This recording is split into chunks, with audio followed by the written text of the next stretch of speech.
Welcome to Beyond the Press Release, a production of Gore column in which we take the time to speak with small cap executives after they put out important news. With us today, this is going to be a great one. Cameron Chell, chairman, founder of CurrencyWorks, trades in both Canada and the US under the stock symbol CWRK.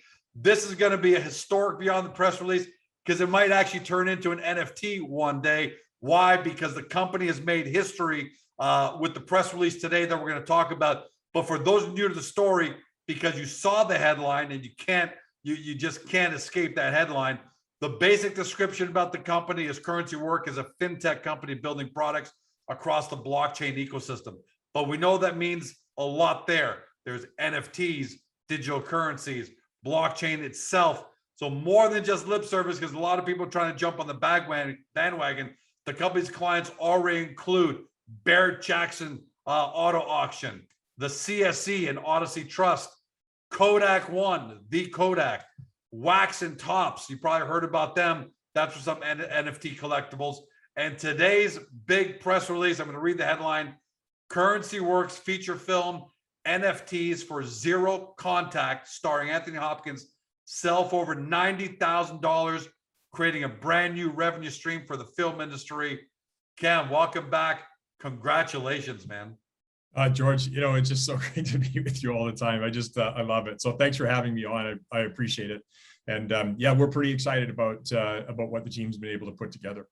Well, this is an industry first, but before we get to the press release, I think we now have to talk to people just a little bit. It's not going to be an NFT tutorial about what NFTs are, because up until now, Cam, I think a lot of people treated them as this quirky thing online where people sold art collection for $69 million. It's just a bunch of digital art collectibles.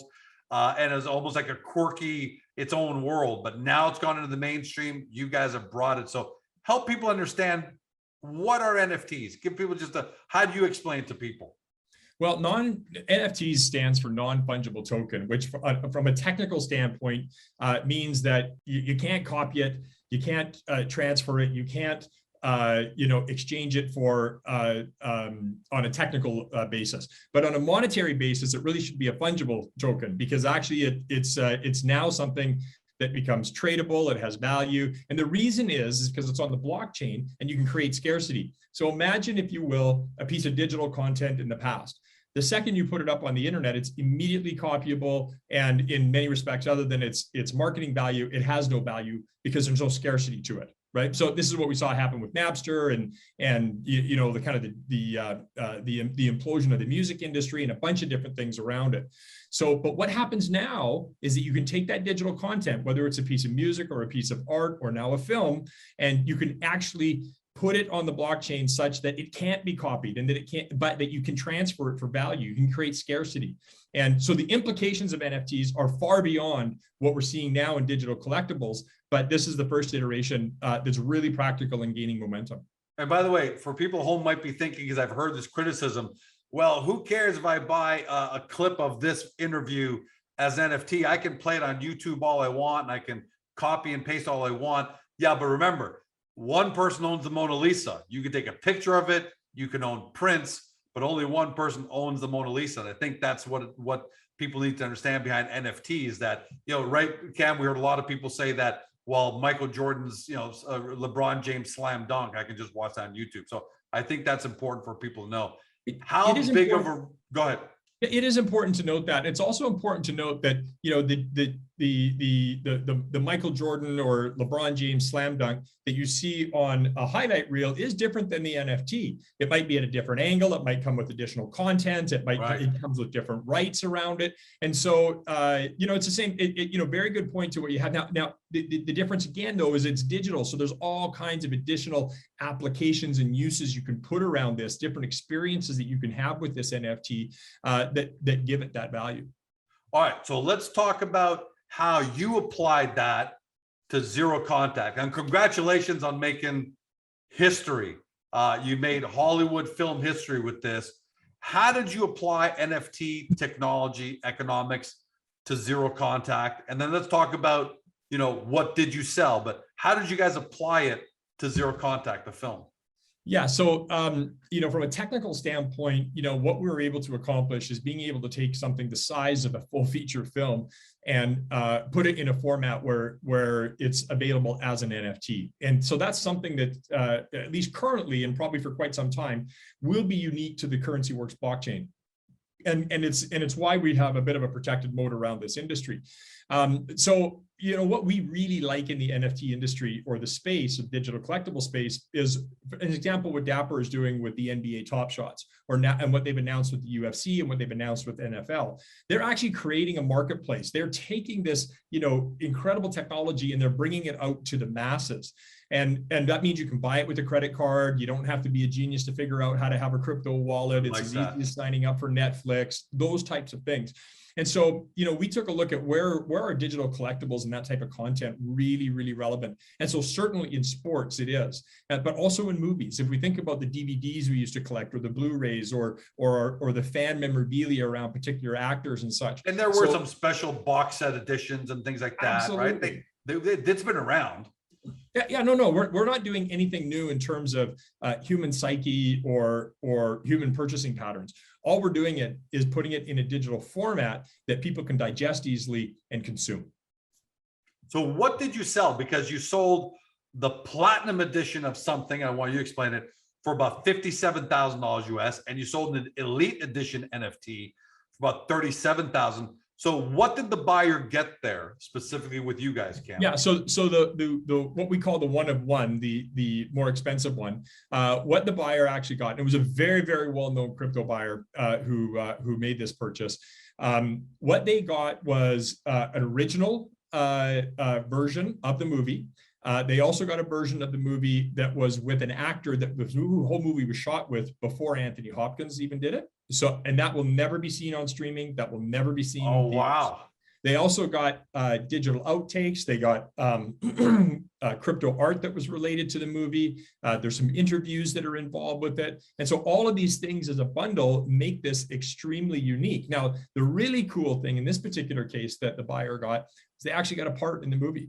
So they are able to actually cut themselves into the movie and have a part in it. And so this NFT will have that particular owner in the movie, a speaking part, across from Anthony Hopkins. And this particular person is an Anthony Hopkins fan as well. Oh, that's so. If I known, I would have been bidding then, because people see me in a movie, I'm going Hollywood all the way. The great thing about what you guys sold is you also get a royalty with it, right? So let's say I was the buyer and I bought this for $57,000. If I sell it next year for $157,000, just like all collectibles, right? We see people who bought sports cars back in the 70s for a couple $100,000. Now there were 20. So eventually this is going to go on and gain value. You're always going to get a royalty. I've never seen that before. Usually in the collectible world, once you sell something, you've sold it, you're done. You get your cash and you don't have anything to do with it again. That's a great business model. It is a great business model, and it does two things. First of all, it builds a reoccurring revenue model for the platform, which is us. And what we've seen already is that not the highest level NFT, but one of the lower level NFTs that sold yesterday has already gone up for sale at about 3 times the price. And there's offers and stuff happening with it. So we earn, so there's a 10% trader that we get on all the trading. The net revenue out to that after everybody else is paid out and looked after is about 5% to us. So, I mean, that's meaningful revenue. And these things will turn, and we'll continue to work and build an active marketplace for all of the movies ongoing. And the studios and the actors now have a reason to help keep that movie alive and the following of it happening and such. So fantastic revenue model in that regard. And we'll add other things. Now, this movie, there's already been announcements of a sequel. There's some amazing actors that are joining on along with Anthony Hopkins on that, and there may even be more. So so we now have a built-in revenue stream and franchise as it relates to this. Now, the other great thing about having a trader on it, if you will, is the fact that it really incents content providers to put up great content and bring it to the table. So, if you're Major League Baseball, or if you're NHL or somebody like that, do you want your trading cards in physical form where you can, you get a license and you sell it once and you maybe get some licensing fee each year? Or do you want a piece of all that action for that card forever and ever and ever? And listen, like if you're 20 or less, would you rather have a baseball card, or would you rather have it in the universe? This is my phone here. You can't see because of the green screen, but or would you rather have it on your phone? Like people today, youth today, and I'm going to call that 20 and under for sure, if not older, they live on their phone 100%. But I live on my phone. Right? You're right. And you know what? You can laugh at it. People can laugh at it and say, oh, that sounds ridiculous. But, you know, I bet you there were people 50 years ago saying, you're collecting a baseball card? How stupid is that? Yeah. Why are you holding on to a rare baseball card? And look what's happened to it, right? 100%. It is coming very quickly. You know, I have a number of sons, but one of the younger ones is, you know, into Pokemon, and he's like, I don't know, like these cards, like the physical cards, he said to me a number of times, you know, he does everything on his phone. He has I got to carry this around. He has his game on his phone. He is like, why do I, you know, and he's asked me, like, people used to collect baseball. Like, why do you collect baseball? It's crazy. Is this revolutionary? Like, how, all kidding aside, is this a revolutionary event for Hollywood and the global film industry? Well, I think blockchain is a revolutionary event for Hollywood and many other industries. And I think what we're seeing here is just one of the first killer apps, you know, the email of Hollywood, if you will, in blockchain. That's what digital collectibles are, and a new distribution method. So we don't see it as being disruptive. We see it as being very incremental. And what we'll see with Zero Contact is that it's premiered, right, to a very select community, but it's premiered to as an NFT. But all this has done is add value to the movie. The distribution rights for this to sell it out to traditional distributors, both domestically and internationally, and home entertainment and everything else, the price has gone up because of the exposure that's happened, right? So the producers and the filmmakers are going, wait a minute, this is found money. This actually helps our traditional, and the streamers are going, wait a minute, this is additional exposure. And the theaters are going, wait, this is additional exposure. So this is a win-win-win. There's no disruption here that's taking money out of anybody's pocket. No doubt. It's only about creating a bigger piece of the pie. Yeah, and usually a film comes out, Star Wars, you see all these collectibles at McDonald's, all these places. It's there for a couple months or so, and then it's over, right? You get as many little dolls sold as you can for the couple months while the movie's hot, and then it's done. But this just has a trailing perpetuity to it that keeps going and going. And on that note, this isn't a one-off. I want to make sure people know that, and you explain it. Viewley, and I'm assuming I pronounced that correctly, is your NFT platform for feature films. So where do you think you're going with this going forward, Cam? Yeah, it's a great point, George. I mean, we have another NFT platform called Moto Club, which is in partnership with Barrett-Jackson Auto Auction, and that's everything car enthusiast. And so we're building a community around car enthusiasts, and we've seen great sales and uptake and all of the types of things around creating special moments at auctions and special moments at car reveals. And so people can track these cars and these collectible cars, but they do it in a digital format, and they have a community to do it in. And so Viewley is the same thing, except it's for the film industry. And it's really for fans who, want to get, see that film before anybody else, or have a special edition of it, or have the outtakes of it, or have the interviews with it, and be able to buy and sell and trade and share and experience their stories around it. So, imagine, if you will, you had one of the original copies of Saturday Night Live or Pulp Fiction or, Gone with the Wind or whatever. I mean, that's the value on those things today would be millions of dollars. And that's what is exactly going to happen in this market, certainly in my opinion. Yeah, the possibilities are endless. Like, as you make your next film or the sequel that you're saying, you might have behind the scenes stuff. And I'm not talking about film behind the scenes, but there's George Anthony Hopkins having a laugh about something. And that's a unique, that's a unique digital collectible that only one person can buy or something like that. The possibilities are endless, and people want these things. Last question, because I know you got to run. You brought up Barrett-Jackson. So this is your second vertical that you're successful in. There's the automotive, and now there's Hollywood. What do you want to tell your shareholders? What does it say that the likes of Barrett, because look, this would be a good idea. I could maybe come up with a general idea, but Barrett-Jackson is saying, we want to partner with CurrencyWorks. And Moto Club, we want to partner with. What does it say to your shareholders about you guys that the biggest names want to do this with you because they trust you and they have confidence in you? Well, there's three key aspects that they're looking for. One, do we have a grasp on the market and know what we're doing? Can we create a marketplace? The second is, do we have the technical underpinnings to actually, pull this off? This is complex, right? And the third is, are you compliant, right? Are you credible? So, there are, marketplaces potentially out there that are coming up and coming to market where, you know, anybody anywhere can just come in and bid, and they can bid with crypto, and there's no know your client, there's no anti-money laundering laws, there's no any of those types of things. And so when you look at why the NBA is working with a company like Dapper and creating a curated marketplace, it's because they have compliance that they need to deal with. They have, you know, everything from their regulatory bodies to the SEC to, you know, the US government and taxes and antitrust, all of it. So they have to be in this very, very compliant market in order to service their customers and create this.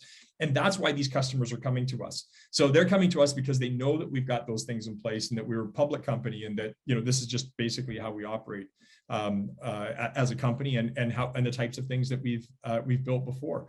And so that's a very big difference between, you know, what we do and maybe what some other just kind of freewheeling marketplaces do that accept crypto on any terms. Now, listen, we take crypto, we take credit card, we do all of that type of stuff, but it's done within the existing, you know, banking system. And those are things that attract clients to us, and why we're going to continue to build out these marketplaces. I just want to end with this, and I really appreciate your time today, is that, Sure. you know, if you look at Dapper Labs, private company, $7.6 billion valuation, three Wow. customers. They just took in another $250 million.